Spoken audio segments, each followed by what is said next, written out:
He actually made it from Germany, even though the trains were a little bit late. Good you're here, Tim. Okay, you will talk about more security, right?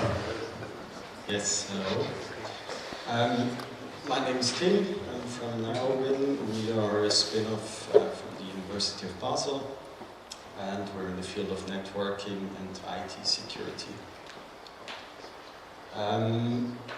Because this is how nowadays networks look like. This is an example of a Swiss energy provider.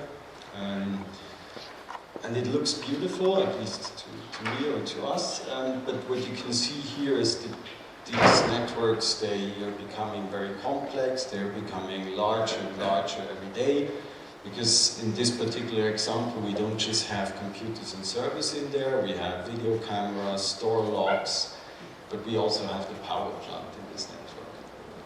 And this is why we look into this topic, because with everything that we digitize, these networks, they grow and more stuff gets added, but in the course of doing so, a lot of critical stuff gets added to these networks. Lab environments, production environments, medical devices, etc. And then they are somewhere in this complex network together with the IoT stuff, the cameras, the smart dishwasher, everything else. So this is a situation that leads to instabilities, but it also leads to insecurity in the network. Because if I want to breach a network, if I want to breach an organization, I don't really, I mean not me, but somebody who actually does this, if I encrypt or if I get into this laptop, I don't want to encrypt this laptop or necessarily steal the data from this laptop. I want to move through the network from this laptop to somewhere where it actually hurts. I want to get somewhere to the production machine, to the medical device, somewhere where if I steal the data or corrupt it, or if I encrypt it, where you will pay me to make it, to reverse this malicious data.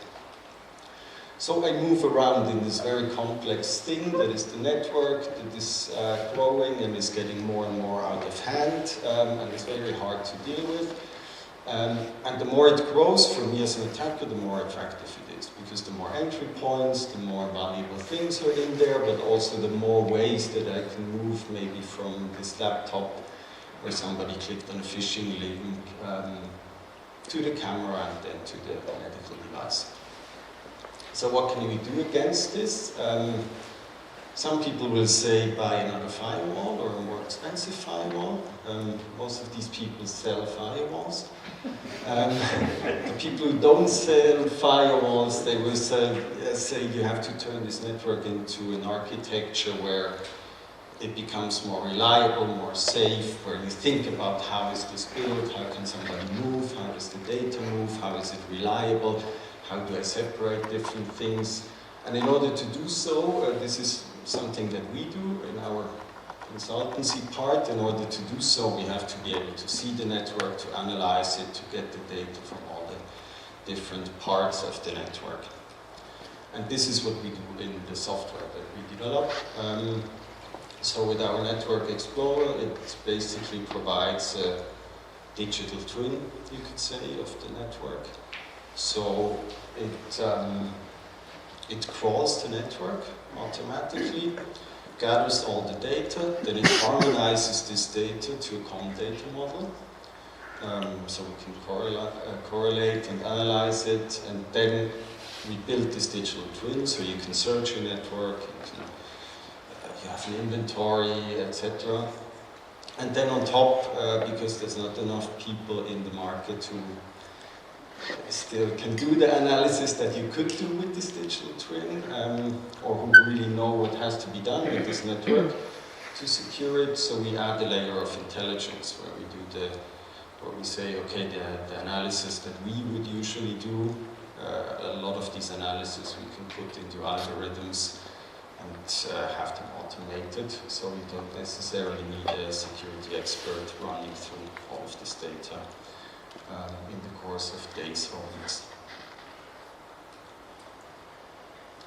Yeah, so that's what we do. It's not just about security. Security is always the part that is sounds more interesting or is more in the media, but it's also really about availability of the network.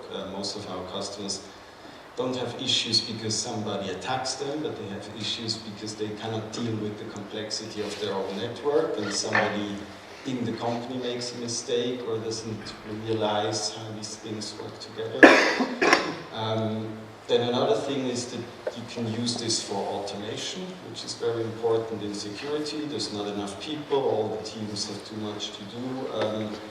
So everything we build, we think about how can we save time. And then of course it saves money, but there's more money than people. And you don't need the cloud for this. You can have this in the cloud, but it's everything like this, you don't need the cloud to do. Yeah, that's it. I think we're bootstrapping. We're not looking to be sold. Thank you.